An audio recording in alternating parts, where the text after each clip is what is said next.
Hello, friends. Desert Cardinal here. Sorry, I didn't mean to yell. Goodness gracious. Um, the Desert Cardinal here with another video coming to you from the desert southwest. And boy, it is a hot one today. It's probably, I would say, the mid 90s today. And but the thing about the desert here, it's not like it is in, like, say, Phoenix or in Arizona. They have a lot more humidity in Arizona. Here, the humidity is really low, so the heat, it's a dry heat, and so it's not as stifling as, like in Dallas when it gets up to like even like around 85 to 90. With that humidity, it really gets almost hard to breathe because it's just so hot, but and humid. But we don't have the humidity here, and so anyway, I don't know why I always start off talking about the weather. Whatever. But anyway, I hope you guys are well. It's a new week. Fixing to be a new month. May is coming to an end, and we are and need to be aware of the season change that we're in, going from spring to summer, and be aware, during season changes, if you suffer or someone who suffers from mental illness, season changes can be kind of trigger points, and so they can be difficult. This season change for me isn't as bad as the season change from going from fall, summer to fall, around, kind of like September, late August, September, October. Those 3 months are always hard for me. Don't know why. I'm sure there's some kind of studies that have been done, and I think all the evidence is kind of anecdotal. I don't know if there's been any research done into that, but there should be. And I know there is a disorder called seasonal affective disorder, and in places where it's rainy and dark all the time, seasonal affective disorder is a diagnosis for basically environmentally induced depression, because without having the sun for that long period of time, it gets to people. And so but I'm wasting a lot of our time.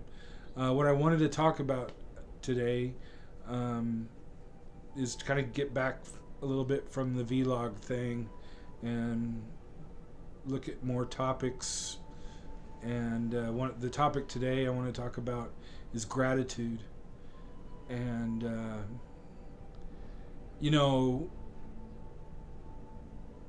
gratitude is one of those things that really does require an act of our will, a choice. Not all of the time. Sometimes we're just in a good place and we feel gratitude, but the challenge comes when we're not in a good place, but to still be grateful, and that's harder to do than when everything's going great, and oh yeah, I'm so grateful, I've got this and this and this in my family and my friends, and and that's easy when it's going good, but when it's going tough, it's not so easy.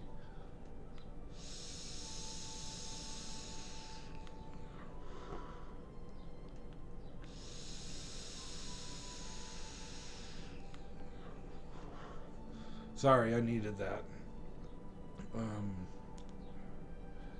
Um, no, when, like, for me, like, today, after my son went to school, my sons went to school, and my wife went to work, um, I just started writing a little bit, actually typing on the keyboard computer, um, about what I'm grateful for. And, it worked. I have to say that, I still, my circumstances are still the same. I still hallucinate. I'm still having the heart issue. Still, dealing with PTSD and all the other stuff. But there's an undercurrent that's deeper than that, and that's gratitude. And it's like we slip out of our false self and we move into our authentic self, because you can't fake gratitude, like you can't fake a mental illness, or you can't fake being happy. Well, I guess you could fake being happy, and that's in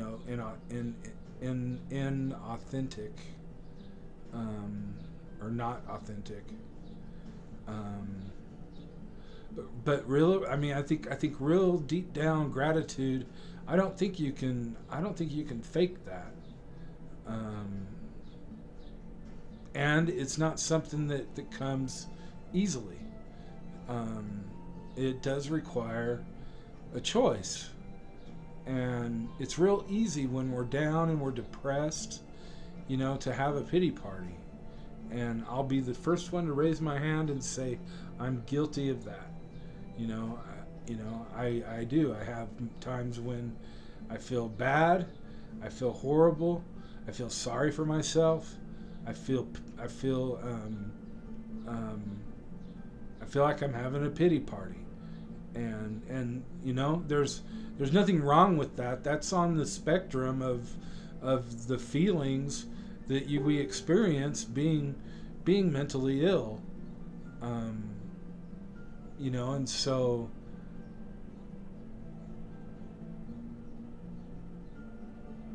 If we can give ourselves an allowance for feeling depressed, or feeling angry, or feeling sadness, or feeling out of control, if we can give ourselves the freedom to feel those things and experience that and own it as ourselves, we're taking responsibility for how we feel, in a sense. And the same thing on a much deeper level can be done, I think, with gratitude. That our financial situation is like we live from paycheck to paycheck, and that hasn't changed. My oldest son, is turning 16 this year, and we got to figure out somehow to get him a car.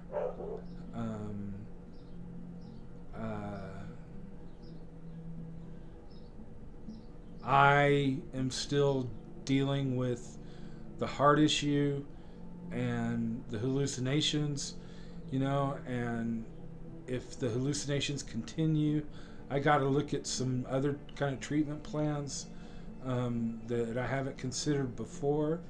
And do I need to go back to the hospital? Do I need to go through another round of ECT treatments? I've had electroconvulsive therapy before, and do I need to do another round of that, or what is it? And then with my heart, do I keep trying different medication, or do I have a procedure that goes in and it gets it fixed? And I know it'll fix it because I've had the procedure before. So nothing in any of that has changed. In some ways, it's becoming even more stressful knowing that my wife and my oldest son are going to be out of town, and I'm going to be responsible for my youngest son. And I'm fairly certain that it'll be good. It'll be a good thing. It'll force me to get out and take him places, and we should have a little extra money by then, and we can do things and stuff. And so in a sense I'm looking forward to it, but at the same time it does scare me because I don't know, what if I end up having a manic episode while they're gone and he's the only one here. I mean, he has, in a sense, he knows what to do. There's a crisis line for the network that I'm in, and if a family member is having a breakdown or something, the other family members know to call this number, and if you can't get to them, they will come out to your house, and they'll talk to you and see what's up and assess you and say, okay, hey, let's put you in the hospital, or you know what, you're doing fine, why don't you talk to your caseworker tomorrow, or whatever, and so I'm having to look at trying different things, and so nothing in my circumstances have really changed, but I'm just writing down like the things that I love about my wife, writing down the things that I love about my kids. My kids are just they're incredible. They're just, and every parent says that about their kids. I'm no different, but I need to express that more, and by being aware of it and by practicing it, then I'll communicate it more, and another thing that helps is music, and music can sometimes reach deep down in us and pull us out of that funk, or at least acknowledge that we're in that funk, and we can listen to a song that we relate to, and it's like, yes, this is how I feel. And but gratitude is like, I would say it's like a magic spell that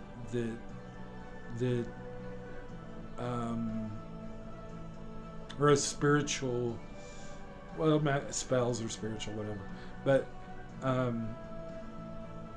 it's a spiritual awakening the inside of us to realize our true self, and our true self involves not just ourself but our loved ones.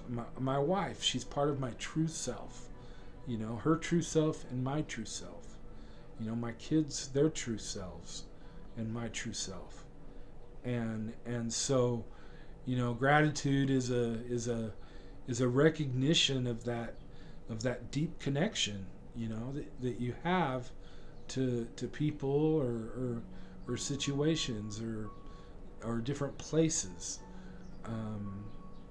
and there's a place in East Texas that where I used to go when I was having a hard time when I lived there, and I'll never forget that place. And one day, I want to take my family and go there and show them, hey, you know what? When I was, really down and out and failing out of college, I would come to this place, and I would find peace. And so, it could be that you're grateful for a place, or grateful for a trip that you took, or grateful for, the time you had with your parents when they were alive. And like, I'm finding myself doing that more now, and remembering, of course the dogs have to start barking, and of course remembering, times with my parents, and what, hey, stop it, sorry.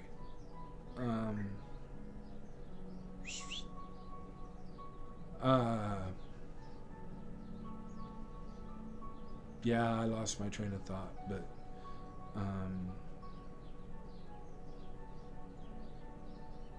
gratitude is powerful.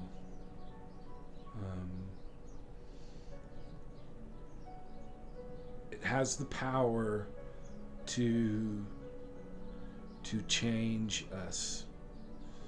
It has the power to transform us. And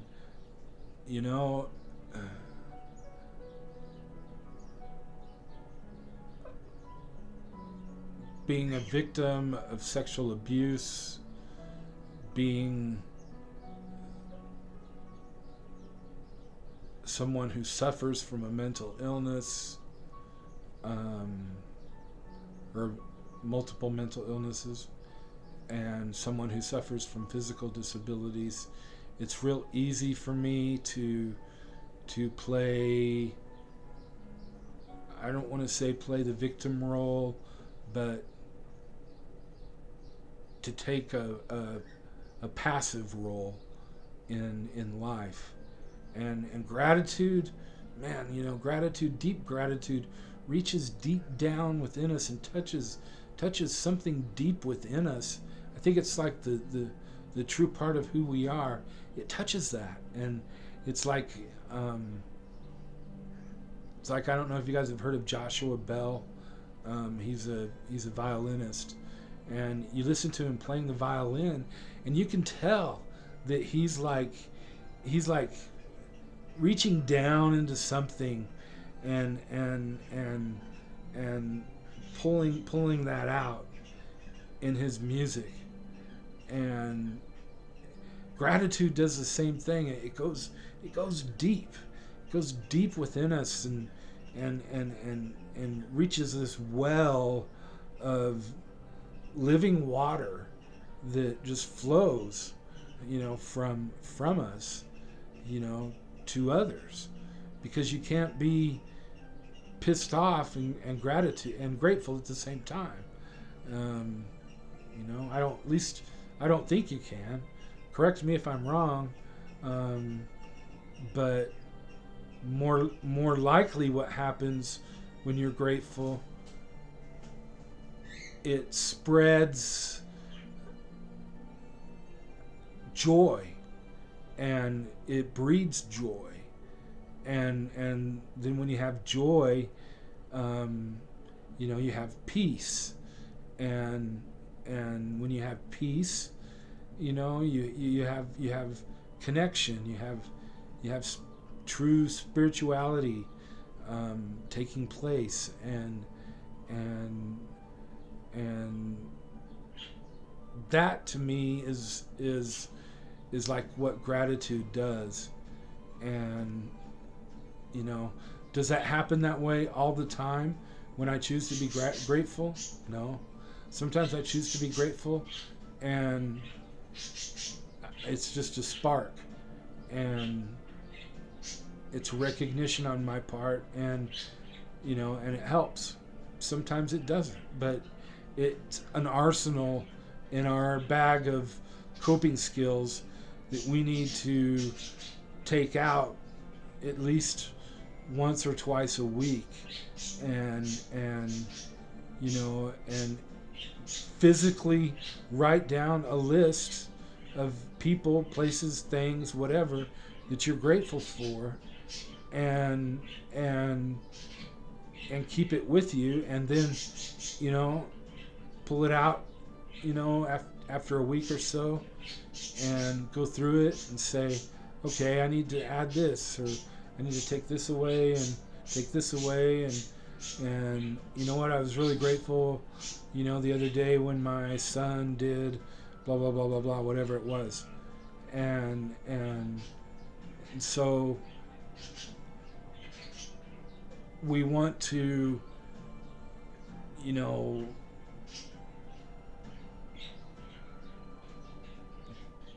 reach deep down to those deep places and get that raw gratitude for life, for people, for places, for things, and it goes back to what I've always said. When you're grateful, and you've got that going on, you have that peace, then you can stay in the present moment, and you can intentionally be positive, positively intentional, and you can practice that by staying in the moment and doing the next right thing. And again, it's staying in the moment, the present. All we have is now, right here, right now, and the past is gone. The future is yet to be determined, and we have right now. And if we can stay in that place as much as possible and just do the next right thing, we can't go wrong, and it's possible. And because you're mentally ill doesn't mean you can't live that way. You can, and so I guess that's probably what I should talk about the next few times is, how do we do that? And I just want to say thank you. Again, we've reached over 700 views on YouTube. If you haven't subscribed to the channel, I'd appreciate it. If you need to reach me, my email is desertrainbow66@gmail.com. desertrainbow66@gmail.com. And you can also reach me on Facebook.